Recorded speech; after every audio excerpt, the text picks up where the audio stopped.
what's going on now? I am basically doing local work, and I found something in doing local work that I never found before. Is that I've always ran over the road. Okay, local work I never got into it because I really didn't think it paid that much or this and that. But since I've been on it all this month, let's see, part of December, ever since I told you guys about that load to Ohio, I've been doing local work. I have been doing some FedEx and some UPS, which is running like from Phoenix to Dallas, from Dallas to Ontario, and then Ontario back to Phoenix, and I'm doing also the FedEx, which is running from San Bernardino, California to El Paso and back. So I've been doing those, and then I've been doing local work no more than about 75 to 100 miles.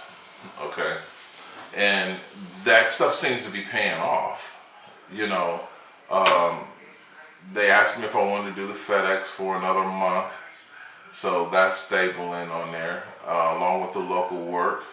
I'm making a decent penny to stay home and be home. I'm only gone for like maybe 2 days, and the rest of the time I'm doing local work, which is I'm back and forth already. So, it works out for me right now. The reason I bring this up and I say it works out,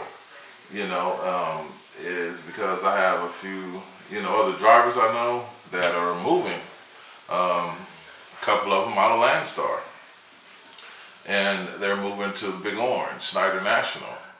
And I know a lot of friends over there at Snyder National, and there's a few people we talk to that is either also on the YouTube, have their own YouTube channels over at Snyder and this and that. And they bring up some good points about Landstar and the Snyder National Board. And the thing with that is that, it convinced a few people to go on over there and do that, to strive to go to Snyder National and try their luck there, which I don't blame them. Things have been hard around here at Landstar as far as getting work and this and that, and I really believe it's in the geographical area you're in. Really says a lot. Really says a lot about how well you do in Landstar. But also you have to be a hustler at Landstar. You have to hustle your own freight up. You got to be on the phone. You got to be, when you're an owner operator, you got your that truck is your office. You have to have a working phone. You have to have a working computer. You have to have all of this stuff, internet in there, the whole 9 yards. And you have to be able to communicate and great customer service to get some of these agents and direct shippers. You got to have some of these guys in your pocket whenever you fall into a little bit of time or bad time. So, they can pull you up out of something. Maybe they got loads here and there. Let me tell you, because why I bring this up is because half the time I'm not even on the load board. Okay, I don't need to look at the load board unless I need to really, how would you say it? Just really need to get my truck inspection done, this and that. A lot of my stuff is cold calling. I do a lot of cold calling. I find out, from agents I know that's here in California or abroad, back east or this and that. Whenever I run into a certain area, I'm always on the phone ahead of myself trying to find those loads, okay? Or I have agents looking for loads for me to return. Excuse me for yawning. It's actually, today's actually the 27th of December. But that's how I do things. You decide to come over to Landstar, like I have a couple of people who have emails, and a couple of people sent me emails, excuse me, not to have emails, but a couple of people sent me emails talking about they have gotten a truck, they want to bring it over to Landstar. Look, that is your business to do. If you want to do that, you can do that. But understand one thing, when you come here, you have to have a little bit of hustle about yourself when dealing with this. You are your own boss. You are your own person who has to pick their freight. Okay? It's going to take time. You have to have the patience to take time to learn it and understand how much is involved in this. Some people I've talked to that came over, and I explained to them about getting mass emails out, getting on the phone and talking to these agents, and finding out which way works best for you. So I'm gonna tell you this, with the guys that's going over to the Big Orange over there, I'd like to tell you guys, hey man, good luck with everything, and you guys strive forward, because I talked to some of these guys through Periscope or whatever on a daily basis. I watch their Periscopes on a daily basis, and it's kind of like a little niche that a lot of us have. And but what I wanted to do is just kind of talk to you guys a little bit that landstar might not be right for you. Okay, if you don't have that hustle about yourself, you don't have that go getter drive, and it might not be right for you. You might struggle at it. But what I want to tell you is you got to find your own niche. Landstar, just because somebody's talking about it doesn't mean it's right for you. You have to go out and get your own thing and do your own, buy your own trucks, find out what you need. A lot of us YouTubers out here, all we doing is giving out information, okay? I'm gonna tell you one thing, I'm nobody's student, and I don't have any newbies I'm working for, because you guys are not my students. You guys are self-employed. You have to find your own way. You're new to the trucking industry and this and that. Look, you have trainers and this and stuff out there, but none of us YouTube guys are, we're not your trainers. We just give you information of things that are happening with us and things that are going down with us that maybe you guys should know about, to make the transition into trucking a little bit easier for you, or becoming an owner operator, in the trucking business. We only do this to make it easy for you, just experiences that we've gone through, that stuff has gone wrong, and things that have gone right. So that's basically what we do, So when you make these decisions to come over and join trucking industries, like some of the guys who on my YouTube channel want to come over to Landstar, but maybe I suggest what I'm telling them, maybe they need to do a little bit more homework, because you do have Snyder National, okay? You do have Roadrunner, Mercer. You got a lot of them. There's owner-operator companies out there. Some people can't handle the fact of picking their own loads. They need dispatchers.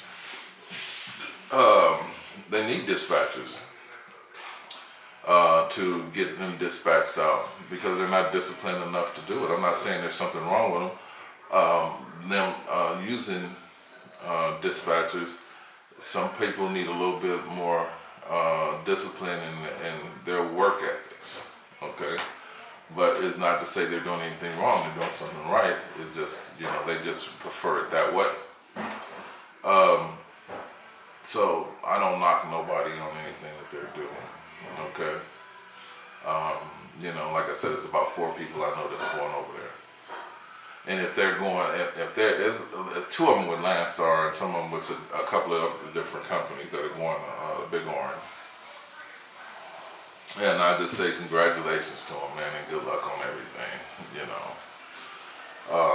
I'll be watching the YouTubes and all that to see who's, how they're coming out about it, because I know one of them has a YouTube channel, and I'm gonna watch and follow up on him, see how he's doing. Even though I talk to him on the phone sometime, I think he'll do real good over there. I really do. So good luck to you, man. He knows who he is.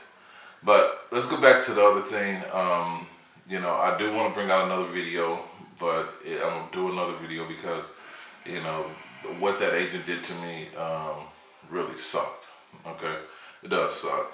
had me waiting around a week and this and that. Saying, yeah, I got that load. I got the load going to Ohio, this and that. You got, a lot of you guys know I took my flatbed equipment off, everything, and it never went through. But I can tell you this much. I made a pretty good, decent profit running local. Gross profit running local, and I enjoyed it. I enjoyed running local. I've been home. I got 5 days off right now. I've been busting ass and working every day, and that truck's been moving every day, doing local stuff, and doing the Dallas and the El Paso stuff. So it's been something that I never thought about getting into, was doing local work, because I always thought local work doesn't pay that much. But I have to get to the point in January and see and make sure it's not a fluke. This is all just Christmas stuff that's moving, or this and that, or just mail letters moving or whatever. But like I told you a little bit earlier in the video, FedEx gave me another month on theirs. So that's good. And then I also did get a recall. They also got a couple of calls for a couple of loads. It's doing local stuff out of the LA area that delivers in the Riverside area. That pays pretty well. So I want to make sure that through the rest of the month of January, that it's really not a fluke, or it's just some Christmas, some Christmas buzz thing that's just popped off during the parts of November and December, and not following up into January, where it just totally just drops off on some things. So that stuff I have to wait and see. So you guys will know just like I will know. Again, I'm gonna get back to you on that other video. It won't be long. It'll probably be a week. I have to leave out tomorrow on some local stuff. And actually, I'll be home. Let's see, pick it up at 9, deliver it by 12. I should be home by 1, 2 o'clock in the afternoon, one load for the day, and it's all right. It's okay. So I'm gonna be doing that stuff, but I'm gonna get to that video as soon as I can. All right, guys. But I'm gonna let you guys go from here. Sorry about the long wait on the video. You get caught up and get busy, man. You don't have time to do this and that, especially when you're running. You got to be from LA to Dallas in one day, so you're looking at a 1,300-mile trip. So and you have to do that in one day, and you're running up there, running back, and the next day. So you're back in LA in 2 days. So there's really no excuse, but you get tired. You get tired. All you want to do is lay down, watch TV. When you get back home, lay down, watch TV. This and that. That road ain't no joke. I had a person who's been doing local work for a while, and his boss asked him to take a load from out of the LA area to Ohio, and he just got back. He took that around the 22nd. He just got back yesterday, and he just said, "Man," he said, "I know what you mean, D. When after you get off that road, all you want to do is just lay in your bed or just sit up watching TV and don't want nobody bothering you." That's how I feel sometimes, and plus I ain't no spring chicken anyway. So, but that's how I feel. But anyway, I'm babbling. I'm gonna cut this off from here. But all I want you guys to do is to say happy holidays, everybody. Thanks for subscribing. Hit the like button, and hey man, you guys enjoy and be safe out there, okay? And do not screw up, okay? Over the holidays, drink too much, do whatever, because